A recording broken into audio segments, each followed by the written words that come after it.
Hello and welcome to another episode of Inside Northeast Non-League Football. This is a very special episode with a very special guest. It is Ebac Northern League chairman Glenn Youngman. Welcome along, Glenn. Plenty to discuss, plenty of challenges going on for our clubs, and I think we'll just dive straight into it. I mean, you look at this season, you look at the postponements, the financial challenges that clubs were already under, and I hate bringing up COVID, but I think we're still feeling a little bit of the impact of the challenges that were faced during then. You must feel some sympathy for clubs across both divisions. Yeah, I mean, obviously it has a massive impact when clubs unfortunately can't play at home. People say, well, you still play 20, 21 games at home. Doesn't matter when you play them, you still get the income. But at the end of the day, it's no point, or it's very, very difficult for a club to have no games for 2 or 3 months when they've got nothing coming in at all, and then an influx of fixtures later on in the season. I know it balances itself out over the season, but you still need a regular, as a club, I think you still need a regular income stream, so you can pay your bills, your players, your expenses, the overheads, etc. Because at the end of the day, if you don't have any income stream, the electricity board won't suddenly have any sympathy with you. That's for certain. I mean, we look at specific examples. So, the clubs like Jarrow and Bull in the Division 2, Washington have had struggles as well, obviously, with their pitch. You look in Division 1, Wickham have, I suppose, bizarrely been a victim of their own success because of the cup runs. Mm-hmm. The Challenge Club of ours, the FA Cup, they're facing a serious pile-up over the next 5 weeks. The challenges on volunteers, and I know you've always triumphed volunteers, as they hold our clubs up, let's be honest. The pressures on volunteers shouldn't be overlooked either. No, I mean, I think with a lot of clubs, you have a very minimum amount of people helping in most cases. You do get the odd exception, I accept that. But a lot of the clubs are run on 4, 5, 6 people who are mainly all volunteers who do a lot of work, not only on the match day, but away from the ground as well. Secretaries, treasurers, etc. Doing an enormous amount of work, confirming games, doing whatever they have to do. And it is very, very difficult. And you're right that Wickham have probably, not brought it on themselves, but, when you have good cup runs, it just piles the league fixtures up, unfortunately, because you're playing it every third Saturday in the Vars, and then you've got midweeks in the Durham Challenge Cup, etc. And that's without us having our own internal cup competitions, which unfortunately, we just didn't think we could fit them in. I mean, that would have been a decision not taken lightly as well, because I know there's great pride in both cup competitions. But you think of how the situation would have been throughout the second half of the season with those fixtures put in as well. I mean, it would have been, you'd imagine, impossible for clubs. Yeah, I mean, we've already got a backlog, as everybody knows, of fixtures, and having the 2 cup competitions, even if you kept them first and second division, which I think was the aim, we still worked out we still had to try to fit in another 50-odd fixtures, which would have just been an impossibility. You can try to play them, but then week after week after week, it was games postponed because of waterlogged pitches. When that seemed to stop, we got 2 weeks of whatever it was of frost, or the next 2 games of frost, and then the water came back again. I mean, I've never known a season like it with so many games called off, even starting in August. I think the first week in August, we had midweek games called off for waterlogged pitches, which has never been known before. So it has been a massive challenge to the league to try to get the fixtures in. But as I say, having the cup competitions on top of the league fixtures, we just wouldn't have been able to do it. So common sense had to prevail, and we just had to call them off again, unfortunately. There has been and I know social media sometimes can be a bit of an echo chamber, but there has been a little bit of criticism online about the league's fixture schedule in terms of why weren't more games played earlier in the season to try and combat this. But it kind of was front-ended a bit. Do you feel there was more the league could have done? Well, we possibly could have played a few more midweek games. I mean, obviously, we don't want to have clubs playing every Saturday, Tuesday, Wednesday, all the way through. I think an unwritten rule within the Northern League was you always played until about November time, and then you had a bit of a break over the bad weather, potentially bad weather. But what can you do if you've got games called off in August and things like that? It just compounded the problem. We have looked at it a little bit for next season on how we can try to get through and manage the league fixtures, and it may be that clubs will end up playing Saturday, Tuesday or Wednesday, whatever, to alleviate the problem and try to get a high percentage or a high-ish percentage of league games played, say before the turn of the year, before around Christmas, New Year, because obviously the problem which the leagues have or has is that we can't move the fixtures beyond a certain date that the FA tell us. Well, moving on to my next question quite nicely there, because I mean, I'm not expecting you to criticise the Football Association here. I can, as one impartial. I don't think it's been officially confirmed that the extension or the bid to extend the season was rejected, but it is a blanket rejection across steps 5 and 6 of the non-league pyramid, looking for those extra 2 weeks to go somewhere to alleviate the issues that clubs are facing with fixture backlogs. I mean, from my point of view, I think it shows a little lack of understanding of how severe the issue is for clubs and volunteers and such like. Was there some surprise from the league that it was rejected? In one hand, I think so, yes, because there doesn't seem to be any flexibility with the FA, unfortunately. We know that we've got playoff dates and things like that they want to abide by, but they had to, in our case, they had to move 6 fixtures, where we had, I think at the time of writing to the league, to the FA, we had 60% of our games played, but over a 7-month period. That still left at the time something like 8 or 10 weeks or whatever it was, where we still had 40% of the fixtures still to play, and trying to cram that lot in was very, very difficult, or we thought it'd be very, very difficult, hence asking for a couple of weeks extension to try to alleviate the problem where clubs didn't have to play Monday, Wednesday, Tuesday, Thursdays, but unfortunately they wouldn't budge. So, clubs are going to have to, unfortunately, run with it for this season. Next season, we're hoping to maybe, as you say, front load the fixture list maybe is a little bit more than we did this year. But, hindsight's a wonderful thing, isn't it? Where you look back and think, well, we should have put another 4 or 5 midweek games in, but we didn't, But we've got to come, because I think this weather problem isn't going to go away, and that's the problem. We could end up with season after season like this, and it's all right if you've got 3G pitches, 4G pitches, they're very rarely called off, but there's 2 or 3 clubs in the league got that, so it's a problem. Just looking more generally, I was quite surprised, I've got to be honest, and this is nothing against you, but I was quite surprised that you've been chairman for 8 years now. It seems to have flown over. It may well not for yourself, but I think it's May marks your 8th anniversary. The league's gone through a number of changes in that time and a lot of challenges. I mean, how do you reflect on your time as chairman? I think initially, obviously, I'd been in club football within the Northern League for a long, long time. Obviously, I was very surprised when Mike Amos asked me if I fancied doing it, which at first I didn't, because I thought looking after one club's bad enough, but looking after 40, 42, it's a nightmare.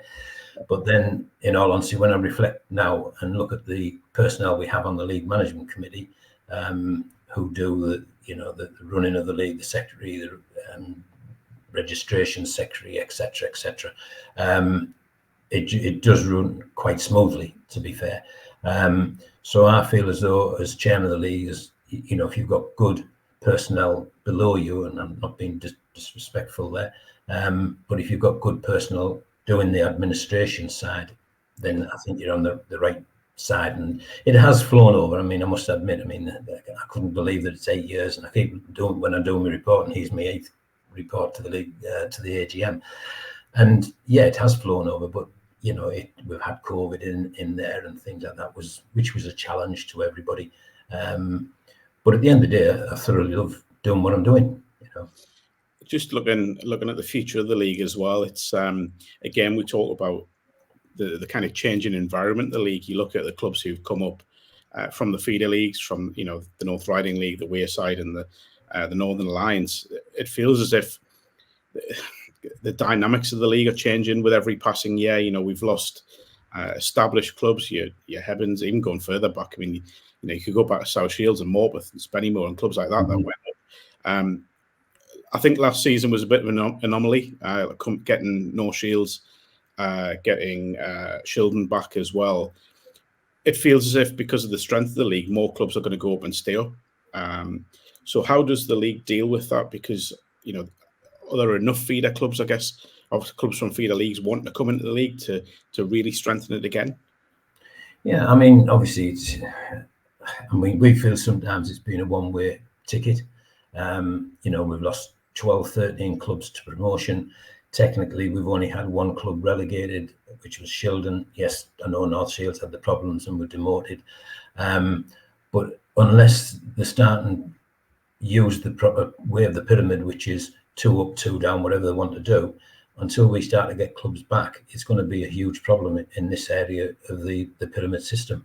Yes, we get clubs coming up, good progressive clubs want to be in the league and things like that, and they will try the best, when they get in the league and they do a good job.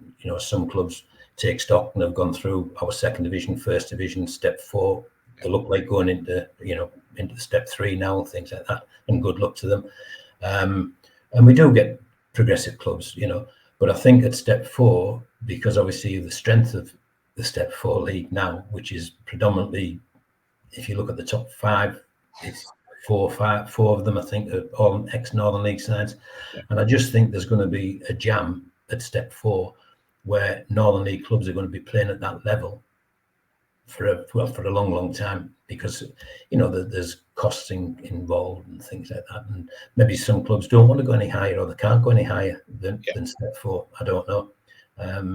It's down to the clubs what they want to do, but we feel as though it's probably equalised where we used to go to the Vars final almost every year when everybody knew it, but we had a very, very strong league in them days. If you take the Concerts, the Dunstans, and the Shildons who went up, North Shields went up, and Morpeth, South Shields, you can go on. It's a long list of good clubs that have been promoted. So yes, I think in one respect it's weakened our league a little bit, and that's only natural. But then if clubs, for instance, as Stockton, if they progress to step 3, that would technically weaken step 4 league and things like that, because you're losing your better clubs, and that's the nature of the beast with the pyramid system, I'm afraid.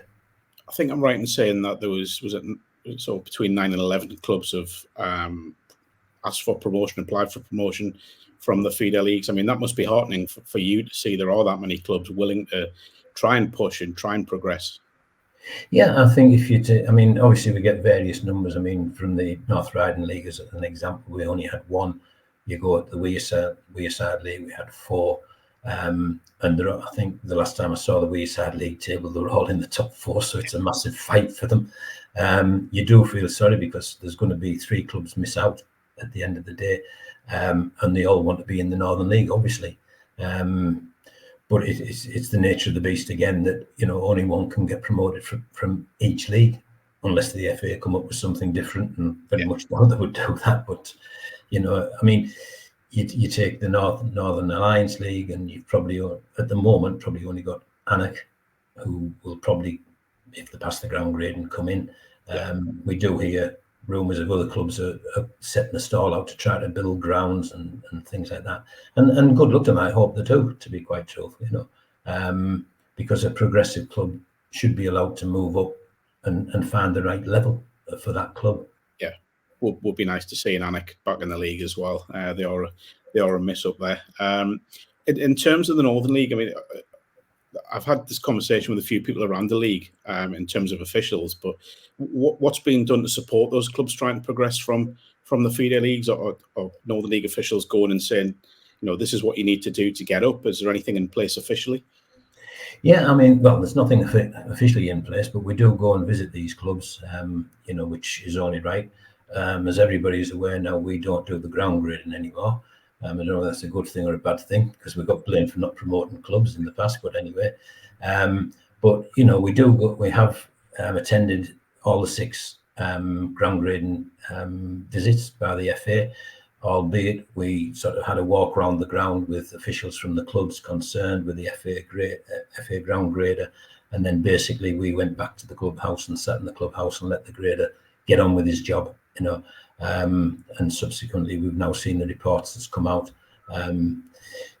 obviously in great detail. They've been really, really strict with it, I think, and this maybe taken 1 or 2 clubs by surprise, but I think, as far as I'm aware, they've either all done the jobs that have been asked of them, or they're very close to completing it. So we have had dialogue with the clubs at the end of the day, and I think that's only right, that we should go and visit them, and then have a follow-up visit to the ones that maybe just a little bit away from doing all the jobs that they've been asked to do.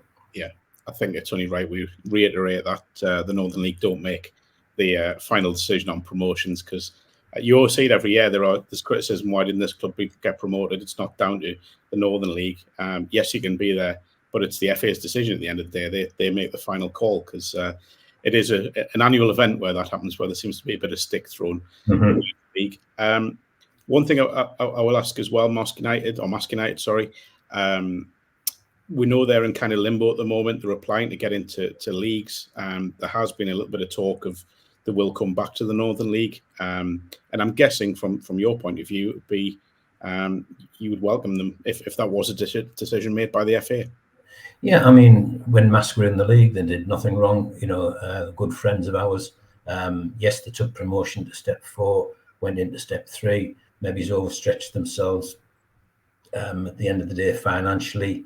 But every club has to have aims and ambitions. But you've also, I think, got to have that backup of the financial structure. And if it's not there, it's going to be a problem. So if the FA do place them back in the Northern League, they will welcome with open arms. I know there's new bodies down there at Marske. One of them is an ex-Redcar Town guy, so I know Craig Gibbon very, very well from his time with the Redcar Town. Obviously, there's some of the people who were there now have gone, unfortunately. Good long-standing committee people, but if it's a new regime, it's a new regime. I just feel, in one respect, sorry that they got themselves into such a pickle with it all. But if you've got those aims and somebody's pushing that aim, but you haven't got the resources to back it all up, then you've got a problem. Just looking at the clubs with issues that have been experienced this season, obviously Brandon had issues in Division 2, North Shields in Division 1.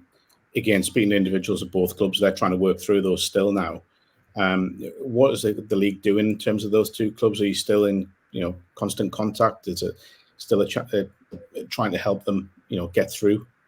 Yeah, I mean, initially, there were 2 separate issues altogether with the 2 clubs. North Shields, I got a phone call from Sean Redford on the Friday morning, I think it was, saying that they had a problem. I think it was Carlisle who was supposed to play the next day, that they didn't have a side, which took me back a little bit, because considering they haven't got a side.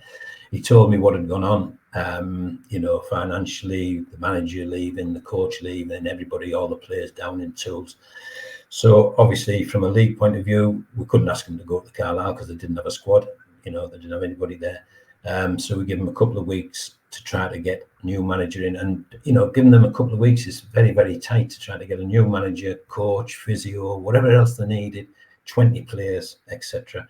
So we give them that little bit of an opportunity to try to get that pulled together. And my feelings were, at the end of the day, that even if they got relegated, and I didn't think they would, because I think they'd amassed enough points to keep them safe. But even if they did end up in our 2nd division, at least they would have had the club. Players will come and go. Somebody offers them an extra £5 in the brown envelope and they'll be off. We know that, So for me, it's preserving the club, no matter what division you may be in. They did pull themselves together. They got it all sorted within a couple of weeks. They started the games again, which was great, and credit to them at the end of the day. Brandon was a little bit of a different issue. And again, they got themselves into a bit of a pickle with the finance. They had some advice from somebody that was incorrect advice. That's all I can say.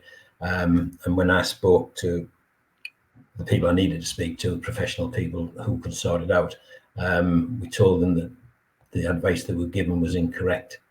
Give them a couple of weeks again to try to sort themselves out.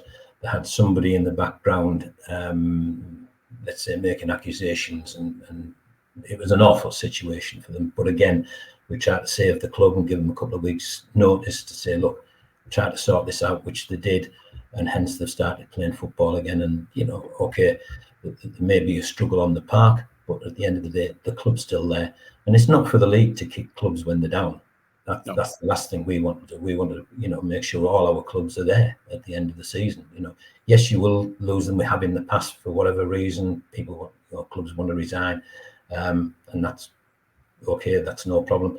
But at the end of the day, it's our job to try to preserve the clubs the best we can. And if we couldn't have saved them, not that we could have done everything about it, but if we don't give them a bit of a breathing space, they would have just folded. Yeah, I will allow you to end on a positive. We've spoken about success stories and clubs that have gone on from the Northern League and enjoyed success higher up the pyramid. As league chairman, there must be a source of pride in that for you. I mean, you must look at that and think, well, we've helped those clubs on their way, giving them that grounding at a good level. So when you see Stockton's a great example, we've had Martin Hillaby on here discussing their journey. I mean, when you see stories like those and Hebburn, progressing, Dunstan progressing, Morpeth going up to step 3 and South Shields beyond as well, there must be great pride from not just yourself, but the league as a whole. Yeah, I think there is, because, you take Stockton and, as I say, they won the Wearside League 4 or 5 years, whatever it was, on the trot, and had the ground grading problems. We know that. And once they got in, they'd kept all the same players, which was, I think, remarkable, to be quite truthful, because it must have been, here we go again, we failed again, etc. And then eventually got in, they kept a lot of the same players, and they've just gone from strength to strength. Obviously, I know Martin quite well, and I think he's a great chairman. He's well organised. The club's well organised. They've got good personnel there, and so have all the other clubs. You look at the Concerts, the Heavens, the South Shields. Yes, 1 or 2 maybe financially well backed and things like that, but a lot of the clubs have to try to generate their own income, and I think that's the strength what was the strength of the Northern League. When you see clubs going beyond step 4, they go to step 3, step 2, etc. Your Darlingtons, the Spennymoors, etc. If you go back years and years and years, you've got your Blythes and Whitbys, who were all in the Northern League at one stage, a long time ago. And I think good luck to the clubs if that's the level that they find. I think there'll always be clubs who struggle, maybe on 1 or 2 occasions, like we have. You end up getting relegated from Division 1 to Division 2, and then obviously you can regroup a little bit and come back a bit stronger. That's how I feel. What I do worry about is the clubs who go out of Division 2, who never seem to come back. They go to the Wearside League, North Riding League, wherever it may be, and unfortunately they seem to struggle. The prime candidates there really is the last 2 seasons or so, which is Durham and Willetton, who are really struggling, which is a shame, really. But I think the unfortunate thing is, once a club goes down, it's very hard to stop it going down. You maybe need a change at the top to regroup somewhere, and hopefully, they'd be able to do that and come back. It's interesting. I always hear the sort of universally used term of, we'll go down, regroup, and we'll bounce straight back. But it's not always that easy as those clubs you mentioned have proven. But Glenn, many thanks for joining us. Been a fascinating 25 minutes there. There's so much more we could discuss, but I know you're a busy man, so we will revisit this at some point in the near future, maybe ahead of next season. But really appreciate your time. Enjoy the rest of the season as much as you can, and the challenges that will no doubt come your way over that time. But thanks again. Thanks very much, Mark, for your time. Okay, been a pleasure.